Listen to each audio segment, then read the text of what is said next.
ไปต่อที่ห้องประธานสภาแห่งชาติพร้อมด้วยภาคส่วนที่เกี่ยวข้องลงติดตามโครงการฟื้นฟูก่อสร้างทางหลวงแห่งชาติเลข8ในระยะที่ได้รับผลกระทบจากภัยพิบัติธรรมชาติเพื่อเป็นการติดตามกฎการสุกยูโครงการก่อสร้างในด้านต่างๆให้ได้รับการจัดตั้งปฏิบัติดำเนินไปอย่างต่อเนื่องและมีผลสำเร็จตามทิศทางแผนการที่วางไว้ท่านสมมาตรพลเสนากรรมการศูนย์กลางภาคของประธานคณะประจำสภาแห่งชาติได้สมทบกับรัฐมนตรีกระทรวงโยธาธิการและขนส่งองค์การปกครองแขวงบริกรรมไซองค์การปกครองเมืองคูนคำแขวงขมวนและภาคส่วนที่เกี่ยวข้องลงเคลื่อนไหวติดตามโครงการฟื้นฟูก่อสร้างทางหลวงแห่งชาติเลข8และญาติได้รับผลกระทบจากภัยพิบัติธรรมชาติ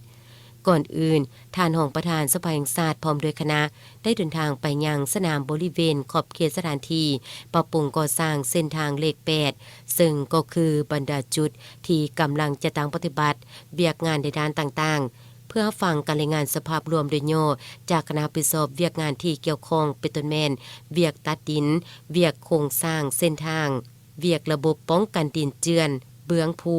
เวียกระบบระบายน้ำเวียกระบบปลายและเครื่องหมายจราจรครบสุดโครงการฟื้นฟูก่อสร้างทางหลวงแห่งชาติเลข8และญาติได้รับผลกระทบจากภัยพิบัติธรรมชาติแต่กิโลเมตร42บวก800 5กิโลเมตร50บวก800บ้านคุณคำเมืองคุณคำแขวงขมวนหลวงยาว8กิโลเมตรและแก้ไขหน้าทางบวมแต่ระยะกิโลเมตร52บวก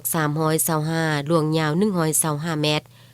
บ้านหนองกอกเมืองคำเกิดแขวงบริกรรมไซระยะทางดังกล่าวได้รับผลกระทบจากภัยพิบัติธรรมชาติฝนตกหนักติดต่อกันหลายมื้อแล้วเห็นให้ดินโซเจือน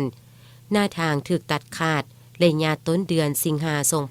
2023ซึ่งการแก้ไขสุกเสริญผ่านมาแม่นเพียงแต่การทะลุให้สามารถสัญจรไปมาได้ชั่วคราวหลวงยาวทางที่จะฟื้นฟูก่อสร้าง8กิโลเมตรและซ่อมแปลงหน้าทางยุบ125เมตรหน้าทางกว้างทั้งหมด8เมตรหน้าทางปูด้วยยางคั่วหนา8ซนเมตรตามการประเมินความคืบหน้าในการจะตั้งปฏิบัติเวียกงานมาฮอดท้ายเดือนเมษายน2025สามารถปฏิบัติได้ 52.25 ส่วนห้อยเท่ากับในงบประมาณ112ตือกีบลุดแผนการ 42.29 ส่วนห้อยภายหลังที่ทานรองประธานสภาแห่งชาติได้ลงกวดกาภาคสนามสำเร็จทานยังได้เฮ็ดเวียกร่วมกับคณะผู้สอบสีนำเวียกงานโครงการในแต่ละขั้นเพื่อฟังการรายงานและเสนอบรรดาข้อสะดวกยุ่งยากในการจะตั้งปฏิบัติเวียกงานในด้านต่างๆทั้งนี้ก็เพื่อเป็นบทอิงอันสำคัญในการลงเก็บกรรมข้อมูลตัวจริงเพื่อเห็นให้ทานรองประธานสภาแห่งชาติพร้อมด้วยคณะได้นำเอาข้อมูลอันสำคัญดังกล่าวนำไปค้นคว้าปรึกษารือกับคณะพรรคคันเทิงเพื่อสร้างแผนจะตั้งปฏิบัติเวียกงานอย่างละเอียดและมีความเท็จเหมาะแน่ใจให้โครงการสามารถสืบโต